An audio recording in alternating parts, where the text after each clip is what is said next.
شوفوا معايا الحقره فين كتوصل، ودائما دير في بالك راه الصمته كدور. عندنا واحد السيد الاسم ديالو حمزه من مدينه اكادير. حمزه عاش في اسره شبه متوسطه وعاش في احياء شعبيه، كان عايش حياه زوينه مع والديه وخوته. فجاه وبدون سابق انذار الاب ديالو غادي يخرجوه من الخدمه، فولاو بدون مدخول شهري. الاب ديالو ولا كيتقاتل وكيمشي كيخدم في البنيه ويخدم عند الناس ويخدم في الفارم باش يجيب طرف الخبز. ولكن حمزه ديك الساعه كان كيقرا في السانكيام، وكانوا عنده خوتو اللي محتاجين بزاف ديال الحوايج في الدراسه ديالو. فقرر حمزه انه يخرج من داك المستوى الدراسي ويمشي يخدم ويعاون الاب ديالو. من بعد ما خدا القرار ديالو مشى تشاور مع والديه، واخا رفضو بقى كيطلب فيهم حتى وافق. فحمزه مشى بدا كيخدم، كل مره فاش كيخدم مره كيخدم في البنيه، مره كيخدم في الفيرمات، مره كيخدم بوحدو، كل مره فاش كاين. ولكن اخر حاجه كان خدام مع واحد السيد في البنيه، وكيف ما كنعرفوا حنايا ان الخدمه القانونيه من 7 ديال الصباح حتى ل 5 ديال العشيه، ولكن هذا السيد هذا ما كان كيخرجوا من الخدمه حتى ل 9 ل 10 ديال الليل. ورغم هذا الشيء كامل حمزه كان صاب، وداك السيد كان دائما كيتعدى على حمزه. وتخيلوا معايا لدرجه انه كيبي يجلس غير يرتاح لمده ديال 5 دقائق ما كيخليه، وكان داير ليه الثمن ديال 70 درهم النهار. يعني هاد 70 درهم النهار ما غادي تكفيه حتى شي حاجه، وهاد 70 درهم كامله للاخوان وبالاعمال الشاقه. ومن بعد ما دازت مده ودائما صابر على داك السيد كيغوت عليه وكيبقى ديما يضربو وديما كيجدو من هنا قدام الناس وديما القمع وعطيه بزاف ديال الحوايج. حمزه واحد النهار غادي يمرض وغادي يقرر يوقف من الخدمه. مشى جاب شهاده طبيه وداها ليه هو يقطعها، هو يدفع ويقول لي سير الله يعاون. واخر مره تبقى تجي له الخدمه هذه، وغتقول لي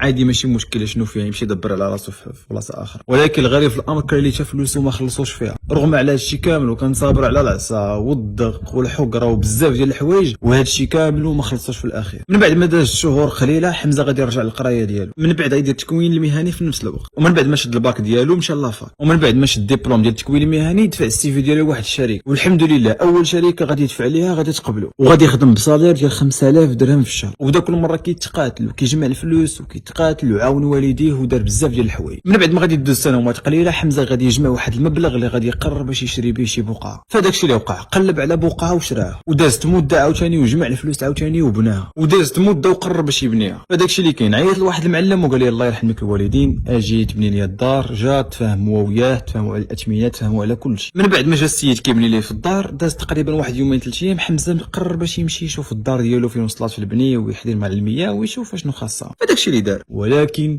الغريب في الامر لقى داك السيد اللي كان دائما كيسبو وكيشتمو وكيعيرو وكيحقرو قدام الناس وكلا ليه فلوس وكلا ليه بزاف ديال الحوايج وهانو قدام الناس، لقى خدام مع داك السيد في نفس الخدمه. شوفوا الصمته كيفاش دايره، شوفوا الصمته كيفاش كدور، راه كدور، راه اليوم عليا وغدا عليك. شوفوا في الاول كان كيخدم معاه ودابا ولا خدام عنده وخدام عنده في الدار. المهم من بعد ما دخل حمزه مشى دخل سلم عليهم كدا، هو يسولو داك السيد واش هذا هو الدار، قال لي هو هذا.